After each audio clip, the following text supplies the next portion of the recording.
70-80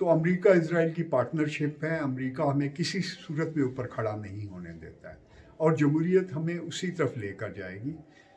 جبکہ چین اب 45 economic zone Pakistan zones بنانا چاہتا ہے اور 3 کروڑ سے زیادہ نوکریاں لے کر تیار بیٹھا ہے. ہمارے پاس اتنے بندے ہی نہیں ہیں جو ہم اسے دے سکیں. تو ہم نے نظام ٹھیک کرنا ہے. نظام کیسے ٹھیک ہوگا؟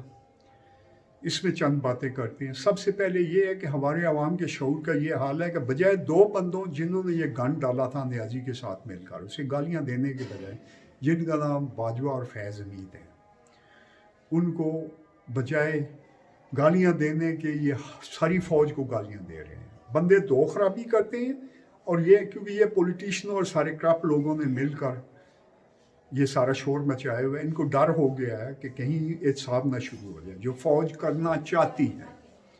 اسی احتساب کا حصہ ہے کہ ملک کی صفائی کی جا رہی ہے، افغانیوں کو نکالا جا رہا ہے، بہت سی چیزیں ہو رہی ہیں. تو یہ لوگ اتنا بھی نہیں سمجھتے کہ امریکہ جو ہے یہ اس کی طرف نیازی ہمیں لے کے جا رہا تھا، چائنا کو باہر نکال رہا تھا. چائنا کا 2 سال تک کوئی کام نہیں ہوا. جن بندوں کے وہاں پہ ٹرک اور دوسری چیزیں کام کرتی تھیں انہوں نے مجھے بتایا ہے، مجھے 8-10 بندوں میں جو وہاں انوالو تھے انہوں نے بتایا کہ آخری 2 سال میں کوئی کام نہیں ہوا. لیکن ہماری عوام اتنی بھولی ہے کہ اسی بندے کے پیچھے پاگل ہو گئی ہے جس نے ایک نعرہ لگایا ہم کو غلام ہیں، حالانکہ وہ مشکل غلامی کی طرف لے کے جا رہا تھا. تو اس سے پہلے یہ آپ کو کلیئر ہو جانا چاہیے کہ جمہوریت ہمیں کہیں بھی نہیں لے کر جا سکتی، اور نہ جمہوریت ہمارے ملک میں اس کو امریکہ چلنے دے گا. اگر فوج نہیں ہوتی اور جمہوریت آ جاتی ہے تو ہوتا کیا ہے کہ ہر بندہ جو ایم این اے ہے وہ 50-60 کروڑ ڈالر لگا کر ایم این اے بنتا ہے. آج کل مہنگائی کا یہ حال ہے. وہ اپنی طرف سے کون لگاتا ہے؟ وہ لگانے والے کون ہیں؟ وہ بلیک مارکیٹنگ ہیں، یہ فراڈی ہیں، ذخیرہ اندوز ہیں، کرمنل لوگ ہیں، ڈرگ ڈیلر ہیں.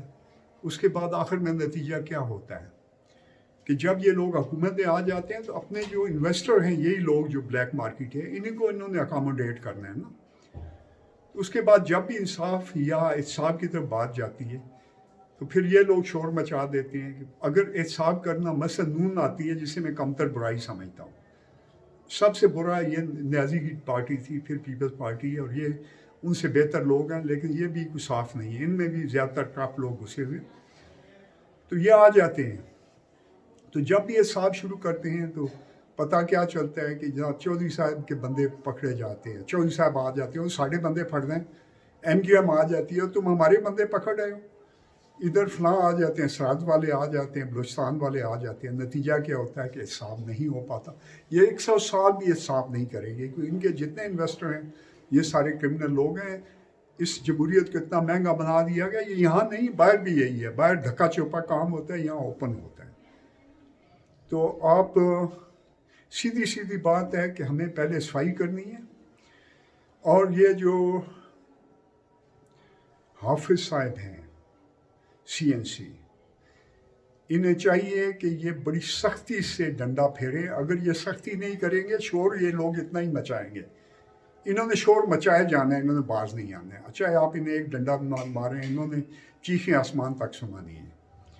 تو آپ ان پر سختی کریں، پوری طرح سختی کریں، اور جو بھی پاکستان کے خلاف ہو اس کو آپ نے کوئی لحاظ نہیں کرنا ہے کسی قسم کا.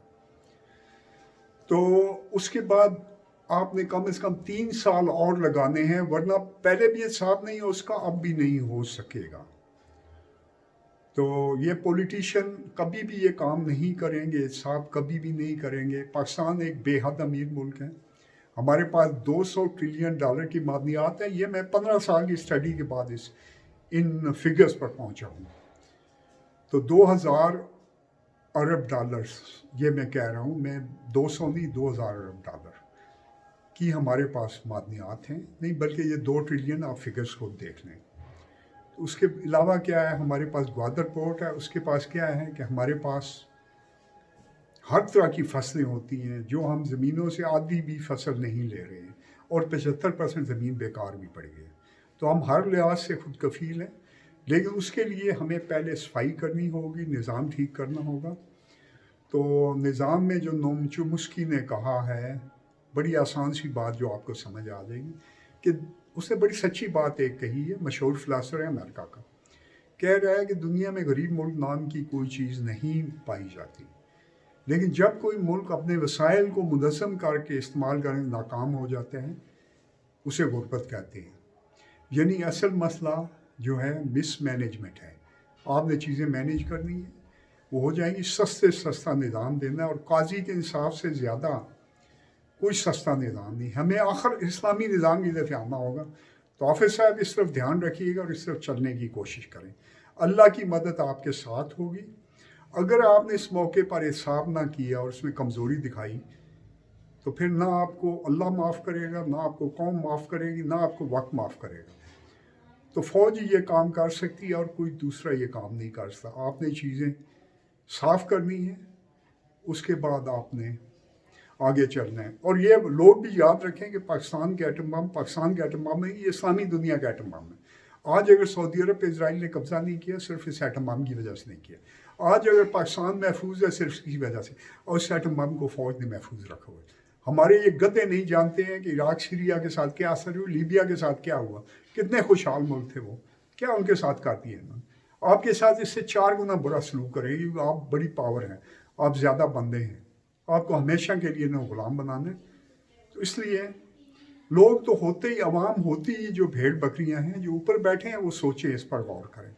ہم نے آخر اسلامی نظام کے جانا ہے، اور انشاءاللہ یاد رکھیے گا پاکستان میں ایک بہتر دن آئیں گے۔ یہ اس سے پہلے راحیل صاحب نے شروع کیا تھا 2015 میں، 16 میں ان کی حکومت توڑ دی گئی، باجوہ نے توڑی۔ تو عوام جو فوج کو گالیاں دے رہی ہے، اس کے بجائے ان کو باجوہ اور فیض حمید کو دیتی، جنہوں نے یہ سارا گند کھولا تھا۔ تو فوج کے مخالف بات ہو رہی ہے، حالانکہ ہمیں فوج پر فخر ہے، فوج ہی ہمیں بچا کر بیٹھی ہے۔ وہ نہ ہو تو یہاں امریکہ اسرائیل کی فوج آئے گی، وہ تیار بیٹھی ہے اس وقت بھی، ان کے ایجنٹ پورے ملک میں پھیلے ہوئے اور ہر قدم پر بیٹھے ہیں، ان کے بچے ادھر پڑھ رہے ہیں، ان کی ساری چیزیں وہاں پر ہیں۔ تو حافظ صاحب